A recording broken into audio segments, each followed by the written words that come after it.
Bienvenidos, estamos en su canal La Instrucción, el inicio de la restauración espiritual, y estamos aprendiendo acerca de las lecciones de la espiritualidad restaurada. Hoy tenemos la lección número 7. Estuvimos hablando la vez pasada acerca del suicidio, del sufrimiento. Esperamos que cada vez más las personas vayan como profundizando en estos aprendizajes, vayan también reevaluando, replanteando sus ideas y puedan y tengan como esos elementos para que cambien la perspectiva que se tiene de la persona que ha interrumpido su vida. Esa persona aprendimos por qué lo hacían. De pronto hablamos de algunas de las causas, ¿sí? Y que realmente en sí como base es que el hombre, el ser humano, ha perdido la esperanza, vive sin esa esperanza, y aprendíamos también en esa lección cómo obtenerla, cómo volver a tener esa esperanza. Hoy vamos a hablar acerca de la pérdida de seres queridos y de la muerte prematura. Recuerde que a pesar de que hablamos un poco del libro sagrado, diferimos en utilizar como base la doctrina religiosa de esta línea doctrinal o de esta otra. No, o sea, no tomamos partido de ninguna doctrina religiosa, ¿sí? Sino que abordamos el tema desde allí para que ustedes puedan tener como otra visión con respecto a ello, ¿verdad? ¿Me hice entender? Entonces vamos a hablar de este tema que lo vamos a tratar de obviar porque es muy extenso, pero vamos a tratar de obviarlo, o sea, de tenerlo así para que quede como lo más esencial, para que puedan entenderlo más fácil. Entonces decía que vamos a aprender acerca de la pérdida de los seres queridos y la muerte prematura. La muerte prematura es un designio divino y el evangelio divino del maestro es el camino donde encontramos la preparación y el fortalecimiento para soportarla. La cuna en el túmulo son las puertas de entrada y la salida de la escuela de la vida física, en la caminata evolutiva rumbo a la felicidad definitiva del espíritu inmortal. Podemos entonces hacer esta pregunta: ¿por qué unos jóvenes y saludables mueren prematuramente, mientras otros ancianos y cansados viven mucho tiempo? La razón es porque cada desencarnación tiene consecuencias instructivas para el desencarnante y para los que están vinculados a él. Recuerde que vinimos precisamente a aprender y también a rectificar. La reencarnación para cada persona tiene un plazo estipulado por Dios que debemos acatar con respeto y humildad, ¿sí? Es algo que se planea antes de venir a este mundo y tiene su fecha de entrada, su hora, día, mes y año, y asimismo en su fecha de salida también tiene su hora, su día, su mes y su año, ¿sí? Entonces, ¿a quién le es concedida la muerte prematura? Frecuentemente, la muerte prematura es un sabio designio de Dios que alcanza aquel que se va y que se encuentra así preservado de las miserias de la vida o de las seducciones que tal vez le acarreasen la perdición y tener que venir muchas veces luego a rectificar. La muerte prematura no es una fatalidad, tenga presente. Es un beneficio concedido por Dios a aquel que se va. ¿Sí ve? No es una fatalidad. Hay gente que dice, mire qué calamidad, cómo le parece que murió que desencarnó. No es una calamidad. ¿Sí? No es una calamidad. ¿Por qué, aún teniendo la fe en Dios, las personas reaccionan negativamente delante de la muerte? Pues porque la fe en Dios sin la comprensión de sus leyes hace que la idea de la muerte tenga un carácter de miedo. Entendiendo la razón divina de la reencarnación y la desencarnación, todo se vuelve más fácil. Pero como esta parte la sacaron de allí, de lo que llaman libro sagrado, sacaron esta parte que es fundamental, precisamente porque cuando entendemos, cuando conocemos, entendemos y aprendemos con respecto a este tema, definitivamente sabemos de antemano que no es necesario ningún tipo de religión, seguir ningún tipo de religión, ni hacer parte de ninguna comunidad religiosa. Entonces, como esto no es conveniente para estas personas o para estos sitios o este tipo de doctrinas, entonces por eso no lo enseñan.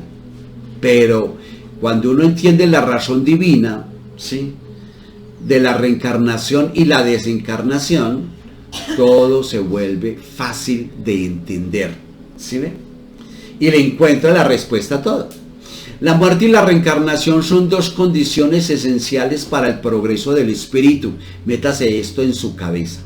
Toda alma, todo espíritu fue creado para evolucionar. El propósito de la vida de todos los que estamos en este mundo es evolucionar desde el espíritu. ¿Sí ve? Ese es el propósito de vida. Entonces, la muerte y la reencarnación son dos condiciones esenciales para el progreso de ese espíritu. O si no, estaría estancado, ¿sí? O si no, ¿para qué vida? ¿Me hago entender? ¿Será injusto llorar la ausencia de los seres queridos que se fueron? No, en absoluto. Lo que no es conveniente por irrespeto a la voluntad de Dios es el llanto de rebeldía o de lamentación. Las lágrimas resignadas de añoranza son justas, si bien que los seres queridos nunca se apartan de nosotros cuando entendemos la reencarnación. Sabemos que están más cerca de nosotros que como estaban anteriormente, ¿sí? Porque físicamente no siempre una persona puede estar al lado de uno. Sí, no siempre, porque o tiene que trabajar, o tiene que viajar, o está en otro país, o esto o aquello. Pero cuando estamos en esa dimensión, entonces está más cerca aún que antes, ¿sí? Ahora, el sufrimiento es el instrumento de toda elevación, es el único medio de separarnos de la indiferencia a la voluptuosidad, sí. A separarnos de la arrogancia, sí. ¿Sí ven? Entonces, otra pregunta que tal vez nos hemos hecho. ¿Ya sabes cómo conseguir consuelo ante la pérdida de esas personas amadas? Pues la razón, una de las razones o una de las fórmulas es primordial, es teniendo emuná. ¿Se acuerda que la vez pasada en la lección 6 hablamos de ello? ¿Sí? La emuná es la emuná es la seguridad, la confianza, la lealtad, el compromiso con el creador del universo. Eso es emuná, ¿sí ve? Eso es la verdadera emuná, es realmente el usted saber, confiar, tener esa seguridad de que esa chispa divina, esa parte de Dios que está en ti, te asegura la vida eterna por encima de cualquier circunstancia. Porque el creador del universo no es circunstancial, ¿sí ve? Entonces, porque nos creó como almas para vivir eternamente, como almas para vivir eternamente, ¿sí? Entonces, cuando usted entiende eso, entonces sabe que cuando tiene esa emuná en Dios, comprendiendo sus leyes, reales, no las que crearon los hombres, sabremos que esta separación es temporal, es momentánea. Si se siembra en el dolor y en las lágrimas, el grano que reverdecerá en tus próximas vidas va a ser de fruto, de gozo, de bendición. Es lo que dice el libro sagrado, ¿verdad? ¿Sí? Bueno. Entonces, ¿por qué blasfemamos cuando delante de alguien, teniendo como malo que escapa a la muerte, acostumbramos a decir, si hubiese sido un hombre de bien, hubiera muerto? ¿Por qué se mereció ese tipo de muerte? ¿Por qué? Y empezamos a blasfemar y a decir sandeces, perdónenme la expresión, pero es ¿por qué? Porque el desconocimiento de las leyes universales, no doctrinales, leyes universales de Dios, ¿sí?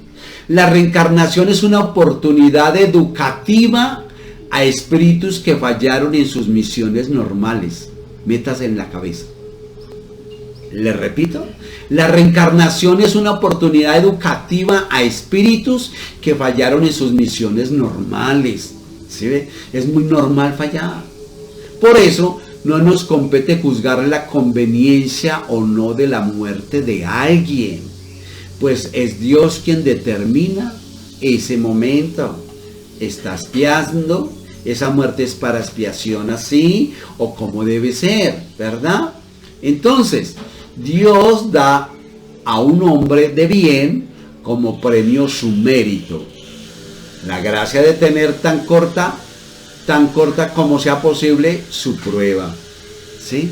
Entonces, puede ser, hay personas que padecen mucho antes de terminar su tiempo, otros simplemente en cuestión de 2 o 3 días, una enfermedad y ya, se acabó, ya estuvo, ¿sí? Ese era, así era, no era de otra forma, ¿sí? Entonces, ¿por qué no debemos desear delante de la muerte? ¿Por qué no debemos desear delante de la muerte de un hombre de bien que en su lugar fuese un mal hombre? Porque aquel que parte ya concluyó su tarea. Ese ya concluyó la tarea. Y el que queda tal vez no haya empezado ni siquiera la suya. Dios es justo y no permitiría que el hombre malo le faltase tiempo para concluir su tarea. Llegó el tiempo y ahí es. Punto. No como dicen, ¿sí? A voz popular, que es que Dios lo necesitaba. ¿Ustedes creen que ese maravilloso creador del universo que ha creado, y en este momento en el planeta habemos más de 8.000 millones de almas caminando, va a necesitar a alguien? Eso es de locos, ¿verdad? No creo mucho. Ahora, otra pregunta, ¿sería justo permitir que el hombre de bien permaneciese preso a la gebla terrestre? Pues la verdad no sería justo. Él sería como un prisionero que tras cumplir la sentencia pronunciada contra él continuase encarcelado. Dios, en su sabiduría y justicia, recompensa a quien merece. Luego, cuando cumplimos nuestra misión, somos liberados, por supuesto. Por eso es justo, ¿sí? Ahora, prestigiamos la sabiduría de las leyes de Dios obedeciéndolas, más que blasfemando contra ellas, ¿verdad? Veamos entonces el significado de gleba que decía ahora, de gleba terrestre. ¿A qué se refería? Gleba terrestre es el conjunto de siervos ligados a la tierra que cultivaban, siendo su situación jurídica intermedia entre libertad y esclavitud, ¿sí? Entonces, si esa persona está entre ese medio, entre esclavo de su pecado que llaman, y lo que realmente vino a hacer, que ya terminó su tarea, entonces la verdad es que Dios en su infinita justicia, entonces simplemente terminó su tarea, hasta luego, chao. ¿Sí ve? De una vez permite que esa persona allí concluya, ¿sí? Y no siga padeciendo, o sea, es liberado totalmente, ¿sí? Ahora, ¿en qué consiste la verdadera libertad para el espíritu? Pues consiste en el rompimiento de los lazos que lo prenden al cuerpo mientras se encuentra en la tierra que está en cautiverio, ¿sí? Mire, nosotros, los que estamos ahora en este mundo, estamos cautivos en este cuerpo, ¿sí? ¿Por qué? Porque venimos a desempeñar una tarea y a rectificar las vidas pasadas, ¿sí?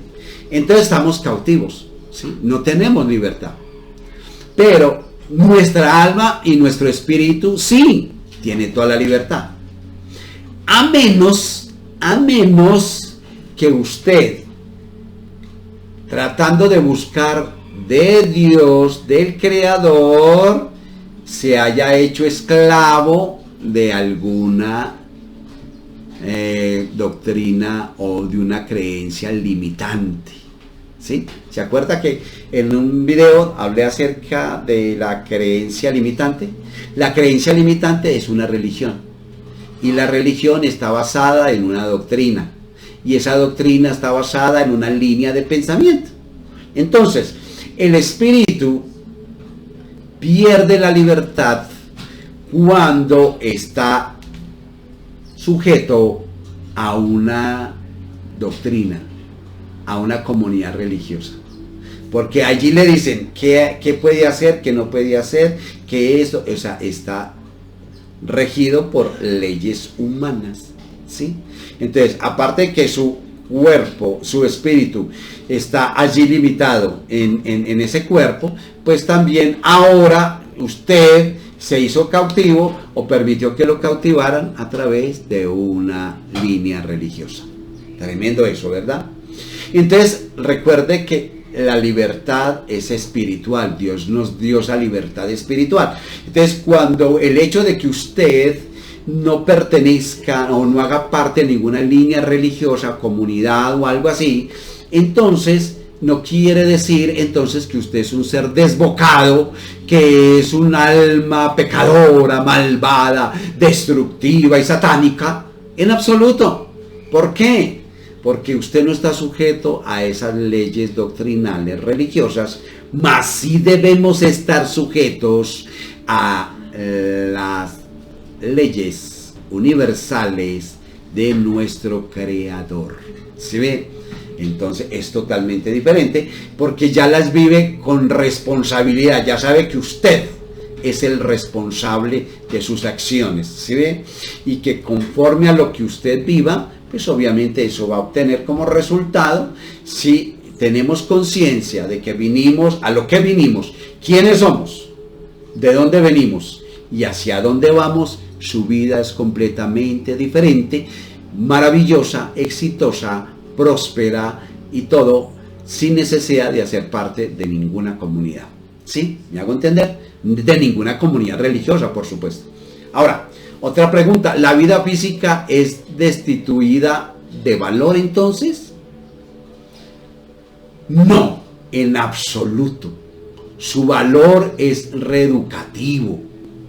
Dios, en su infinita perfección, no determinaría que reencarnásemos para solo disfrutar de los placeres materiales. La vida física, cuando es vida según los padrones éticos del Evangelio de Cristo, recuerde, buenas nuevas de Cristo, entonces allí es una bendita oportunidad de progreso para el espíritu. ¿Me hice entender? Qué bueno, qué maravilla. Ahora, ¿qué debemos hacer para disminuir la importancia que damos a la vida material? Porque a veces eso se convierte en lo máximo, en la meta, en el ideal. No, pues buscando los valores que nos despierten para las realidades espirituales, cultivando pensamientos elevados y procurando vivir de acuerdo con esas buenas nuevas crísticas, y la existencia espiritual es la única y verdadera, ¿sí? Ya para ir concluyendo, Eso nos llevaría a un alejamiento al medio en que vivimos. Entonces, pues nos compete mantener más bien el equilibrio, vivir en el mundo sin complicarnos con sus vicios, procurar las realidades espirituales sin huir de las responsabilidades con la vida material. Y por último, la gran virtud no consiste en repeler los placeres que nuestra condición humana nos permite. No. Basta que dosifiquemos nuestras acciones con base en el discernimiento y hagamos todo dirigiéndonos al Creador del universo. ¿Sí? ¿Se lo repito? La gran virtud no consiste en repeler los placeres que nuestra condición humana nos permite. Basta que dosifiquemos nuestras acciones con base en el discernimiento y hagamos todo dirigiéndonos al Creador. Hasta aquí entonces tenemos esta lección número 7. Esperamos que les sirva a ustedes como una luz para que pueda encaminarse en encontrar esas respuestas que tantas veces nos hacemos, que no encontramos esas respuestas en el libro sagrado de forma apropiada, precisamente por el matiz religioso que le dieron. Mientras tanto, queremos invitarles para que se suscriba a nuestro canal, para que comparta todos estos temas y además también para que le dé like, cada que mire, cada que observe uno de nuestros temas, déle like. Y también le invitamos para la próxima lección. Mientras tanto, Dios les bendiga. Chao, chao, chao, chao.